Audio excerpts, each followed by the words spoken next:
A lonely guy walked through the night city, returning home from a local bar. He staggered a lot after drinking alcohol. He didn't care where he was going. The city is native to him, and his feet will lead him home. He was busy with more important business. He was thinking aloud. Why do I have such a life? I am 27 years old. My friends' children have already gone to school, and all the girls leave me in a month, and this is at best. Am I rough? No, I'm not rude.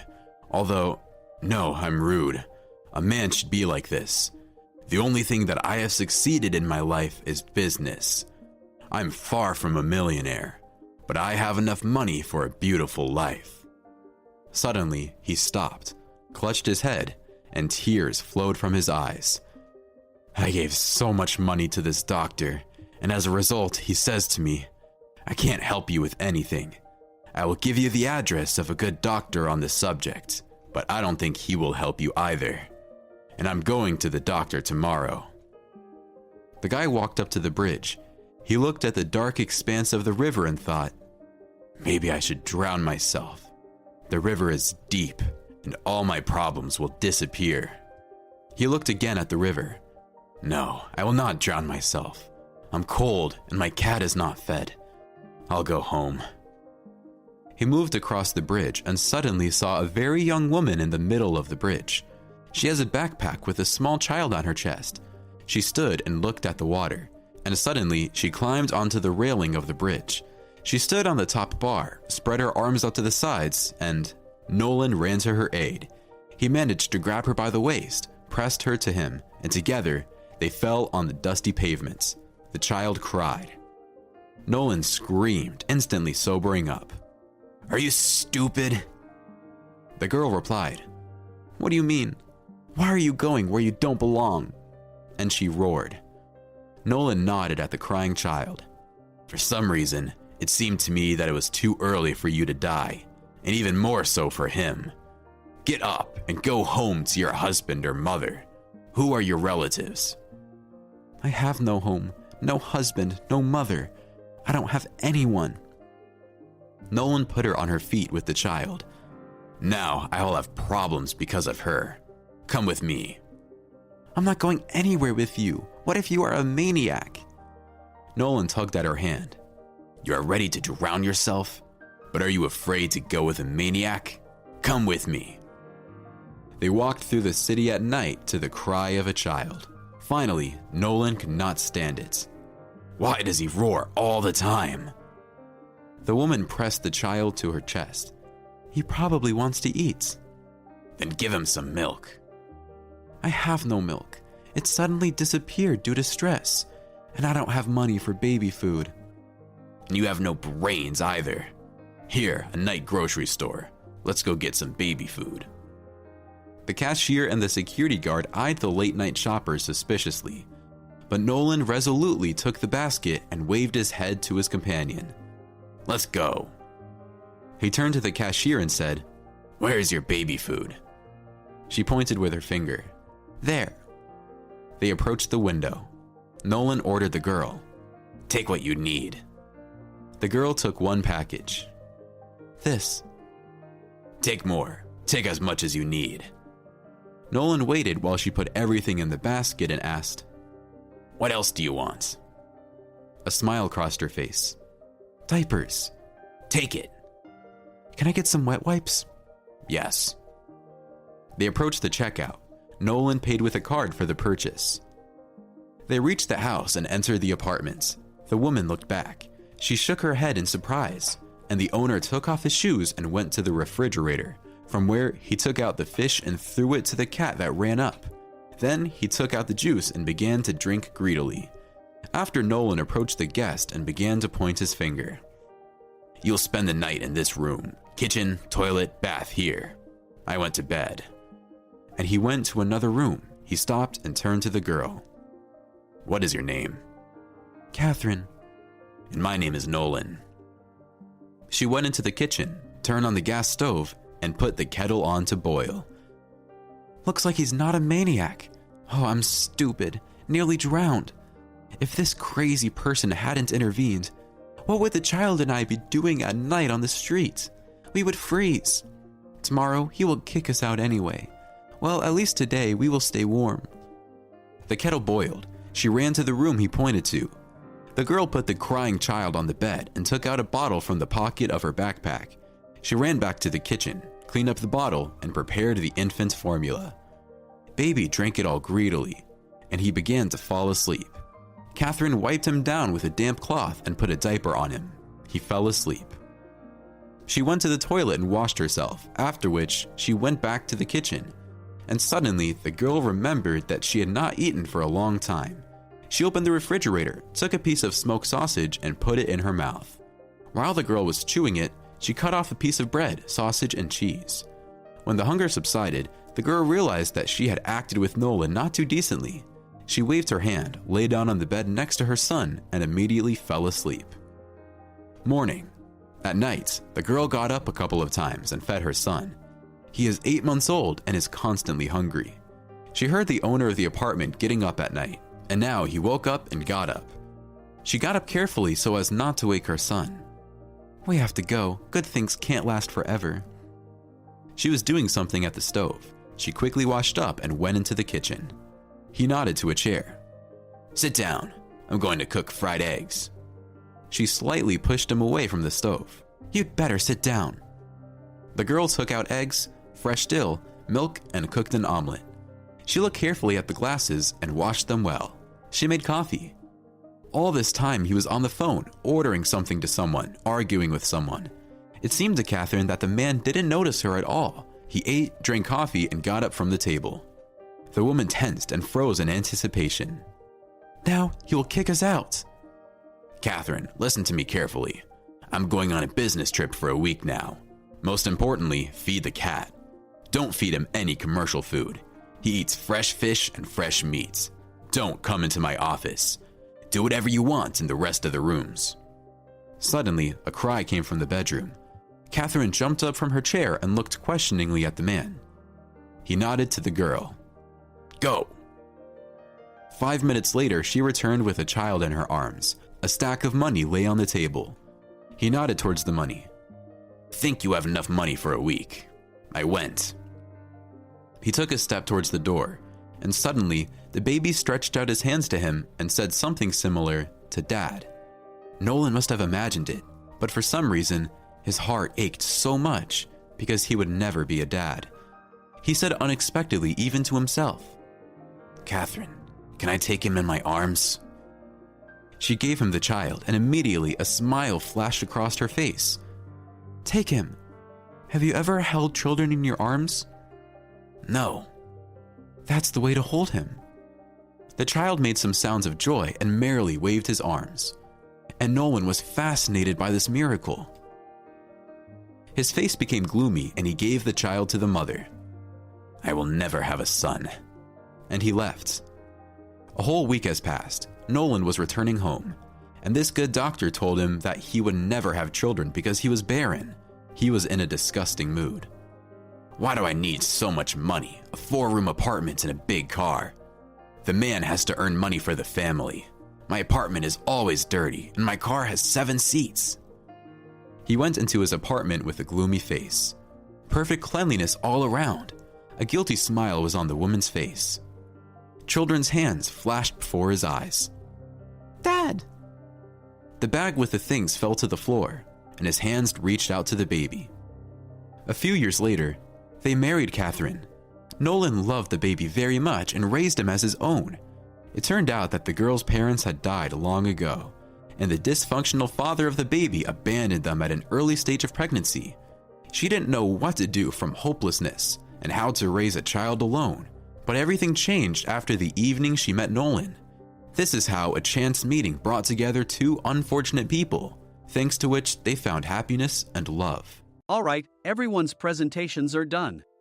Nick, the manager, said as he tried to move the discussion forward. "Excuse me, I haven't. I recently found out something." Nick interrupted me and began to speak. "There's apparently someone in this department who didn't graduate high school and is just a part-timer. Meetings should be for employees only." "Absolutely right. His lackey, Mike, of course, agreed with Nick. I'm leaving. After leaving the meeting room, I started to shut down my computer. I noticed that an email had arrived, not in my personal inbox, but in the company's shared email. Thinking, there's no point in speaking up, no one will listen, I went home quietly. The next day, I heard a commotion from Nick's desk. He was staring at his computer screen, his face pale. Nick! Is something wrong? Mike looked at the screen with him. And he turned even paler than Nick. Why is he so angry? Knowing the reason for Mike's distress, I thought to myself, serves them right. My name is Adam. My mother passed away when I was in the 9th grade, and I was raised by my father. Well, you could hardly call it being raised. After my mother passed, my father changed.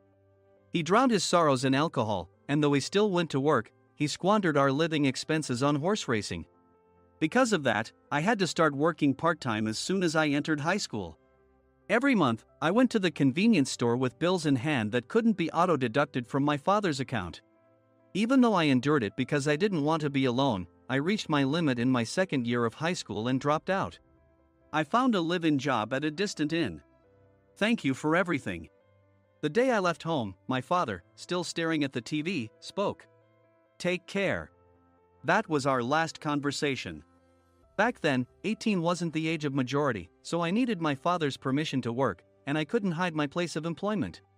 Yet, my father never visited me even once. I kept working just to survive, and before I knew it, I was 42. Years of hard work paid off, and I was transferred to the headquarters. I was thrilled to be recognized by the company, as I thought I'd be working in the field until retirement due to my lack of formal education. Listen up. Our work can change the future of our employees. Don't drag us down. On my first day after the transfer, Nick, dressed in an expensive suit, spoke sternly. There was a reason for this. Our inn was located in a prominent tourist destination, known so well that everyone in the state could sing its commercial jingle. At its peak, we had 5 locations within the state. But that was long ago. Due to financial difficulties and aging facilities, only the place where I had worked for many years and the original establishment remained. I was prepared to lose my job anytime, but now there was a glimmer of hope. With the rise of social media, the tourist area where the inn was located started gaining attention again. Depending on how hard the sales department, where I was transferred, worked, we could either thrive or be forced to give up this prime location to the new hotel chains continuously popping up. For Nick, who had switched careers from another industry to strengthen our sales, this was a battle he couldn't afford to lose. I understood why he had to be strict. I will do my best. Nick sneered at my enthusiastic declaration. Did you not hear what I said? I'm sorry. I thought I was listening carefully. Out of habit from years of customer service, I apologized reflexively, though I had no idea what had offended him. Someone was watching me with a smirk. In this department, there are those who are expected to excel and those who have been shoved here because they have nowhere else to go. You are the latter. It was Mike, the section chief. He's 7 years younger, at 35. But he was called to headquarters much earlier than I was and had been moving around within the headquarters ever since. I'm not jealous, but I can't accept that he's my boss. Graduating from a prestigious university, he has an unusually high pride and caused many problems as a newbie, making things very difficult for me when I was the front desk leader. When I found out Mike was transferred to the sales department a month before me, I was disheartened. Mike is right. With just a middle school diploma, there's not much you can do. Don't even think about achieving results. As if I didn't exist, Nick remarked, I'm thirsty. Mike eagerly ran to the coffee maker. It seems Mike is Nick's lackey. I regretted being happy about my transfer to headquarters, wishing I had stayed on site forever. Send a direct mail to every company on this list by the end of the day. Nick only assigned me tasks that even a new graduate could handle. What? There are over 1,000 companies. You want me to send to all of them by today? Yes, if you and your fellow misfits split the work, even those with nowhere else to go should finish by today. I glanced at the employees typing away expressionlessly. They were worn out from customer service, only thinking about leaving on time, or were women reassigned after having children, with zero motivation for work. Even Sam, a new graduate from the same university as Mike, who was supposed to be among the expected achievers, had no enthusiasm for the job. Having joined the company wanting to do customer service. "I don't care what they say, I plan to quit anytime," he said. Only Nick and Mike were highly motivated, making all the decisions between the two of them. I originally only wanted to work at the inn to survive and had no particular attachment to this job. I swallowed my words, thinking I had no right to reprimand them. About a month after the transfer, Nick told us with a frustrated look. "To commemorate the 50th anniversary, we've decided to create a plan exclusive for one group per day. Originally, Mike and I were supposed to come up with it, but our president, Mr. Thompson, insists on hearing everyone's opinions. So, you all get a chance." As Nick explained, Mike began handing out prints. "Make sure not to embarrass Nick. If your ideas are half-baked, you'll have to redo them." It seemed that they had printed his handwritten notes by Mr. Thompson, which included several questions and a section for free responses. It made sense why Nick had to seek our input, given that all responses had to be submitted to Mr. Thompson. We were given a week to think about it, and a meeting was scheduled to compile our ideas. My plan is to let guests enjoy both the old and modern America. Nick began the presentations. Guests would watch a master confectioner at a nearby traditional sweet shop make sweets in front of them. The welcome drink would be premium tea in a bottle. Nick's plan was certainly attractive. After his presentation, Nick called on us to present in the order we were seated. Just as I stood up for my turn. "All right, everyone's presentations are done." "Excuse me, I haven't. I recently found out something." Nick interrupted me.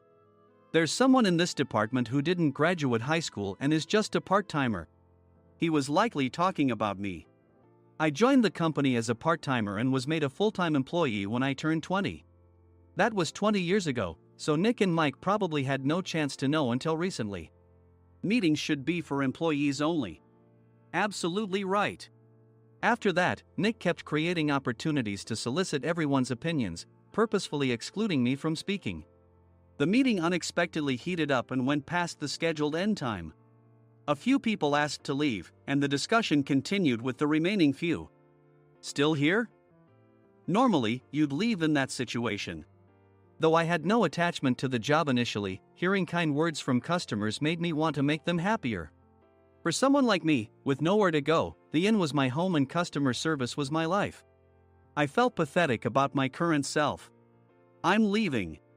I left the conference room and started shutting down my computer. I noticed an email had arrived, not in my personal inbox, but in the company's shared email.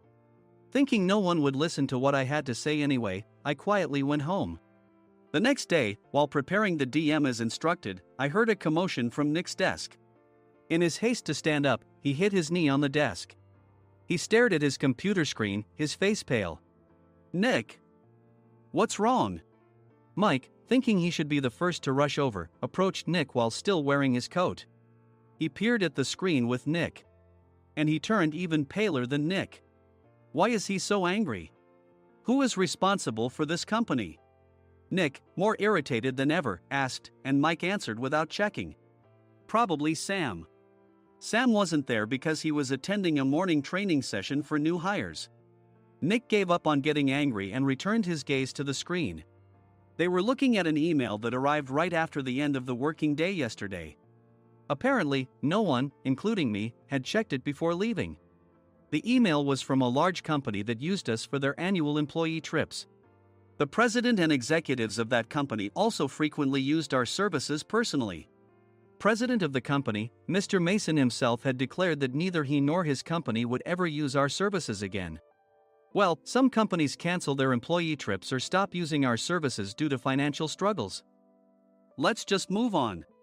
Mike kept wiping the sweat from his forehead with a handkerchief. Knowing why Mike was so agitated, I quietly watched their interaction. Do you know how much revenue we get from that company? We can find other guests to fill the rooms, but we'll lose the banquet costs, gift shop revenue, rental car fees, and more.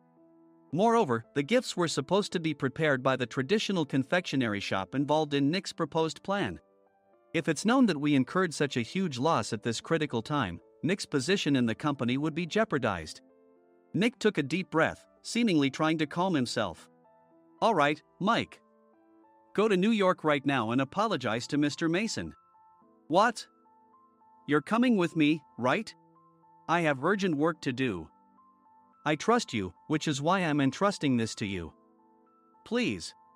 Mike, believing Nick's sincerity, agreed with a determined look on his face, saying, "Yes.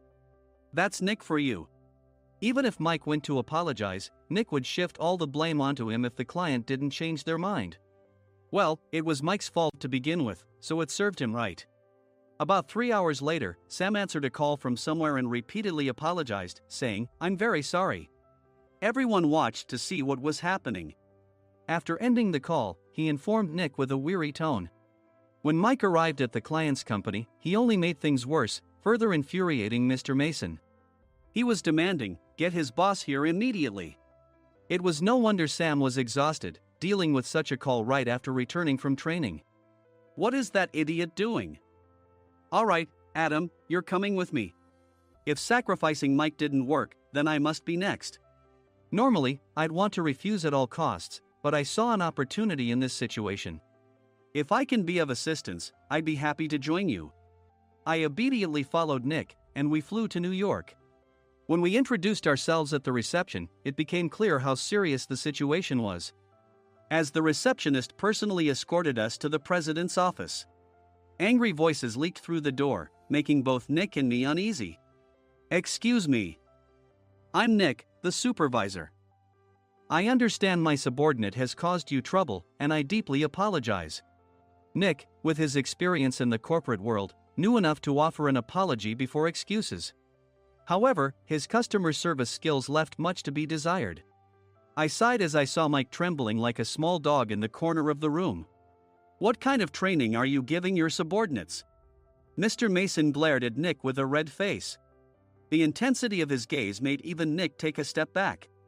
Regrettably, I joined this company only 2 years ago and was unaware of Mike's issues. I should have identified his shortcomings sooner. Indeed, I should have realized sooner.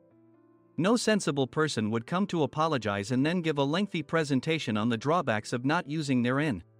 Nick froze, his mouth slightly open. Suspecting the worst, I picked up the documents that had fallen to the floor. It seemed Mike hastily prepared these documents on the plane, listing the disadvantages. Disadvantage 1: if you change the venue for the company trip, employees might suspect it's for cost-cutting reasons, leading to a negative impression. Reading it aloud half-jokingly, Nick snatched the papers from my hand and checked the contents with a furious expression. Among the stack of documents was a receipt from a nearby convenience store's copy machine. I felt a pang of dread, hoping he hadn't shown the receipt as well. What do you think he said when I asked what kind of nerve he had to do this? I'm very sorry." Faced with the dire situation, Nick must have thought there was nothing left to do but apologize. In a voice smaller than I'd ever heard from him, he uttered words of apology. He said, "I'm a Harvard graduate. I don't believe I said anything wrong." "Mike, what have you done?" Forgetting his plan to pin the blame on Mike, Nick yelled loudly, even in front of Mr. Mason.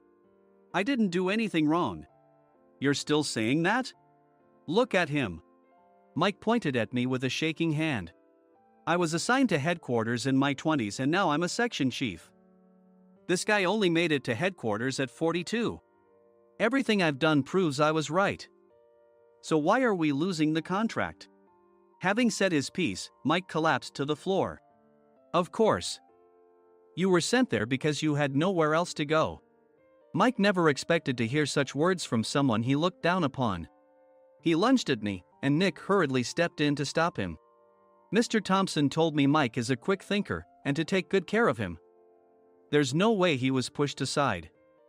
"Don't make things worse here. He didn't say quick thinker, he said only quick-witted, didn't he?" I don't remember that part." I recalled the many troubles Mike caused when he was a newbie. When Mike was on the front line, his pride was so high that he never apologized to customers. Customer service, especially in our job, doesn't work alone. It brings both good and bad situations.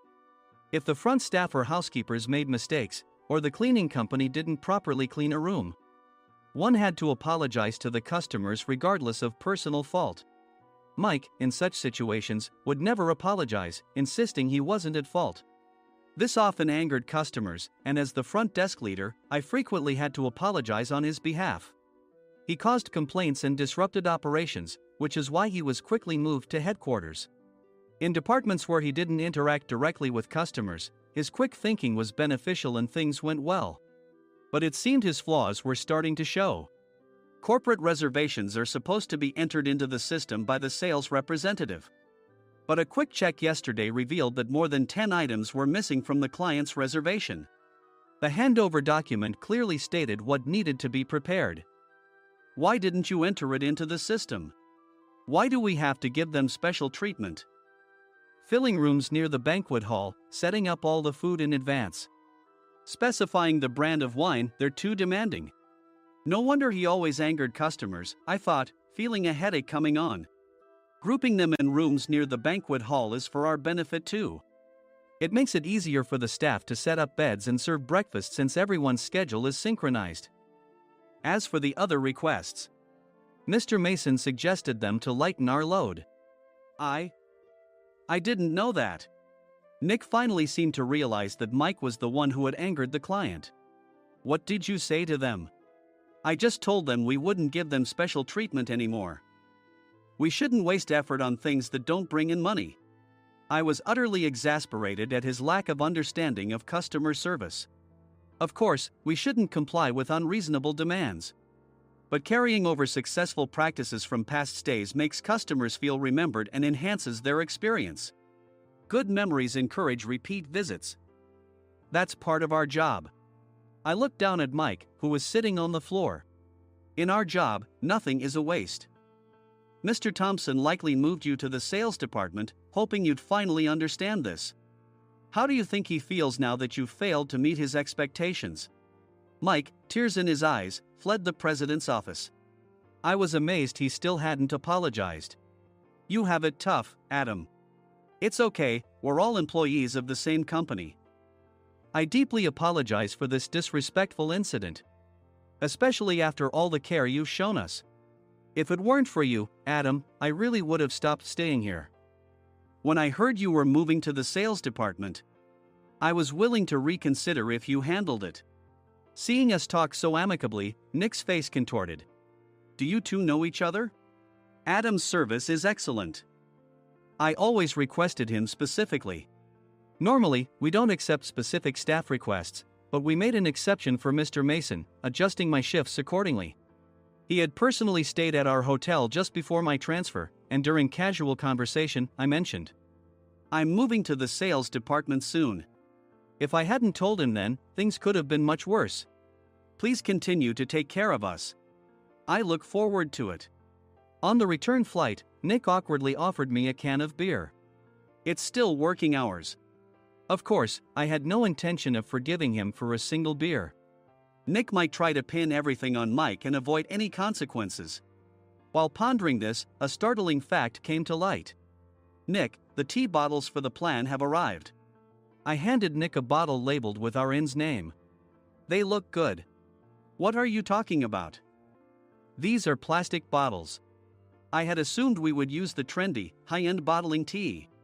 But what arrived were ordinary plastic bottles of tea with customized labels.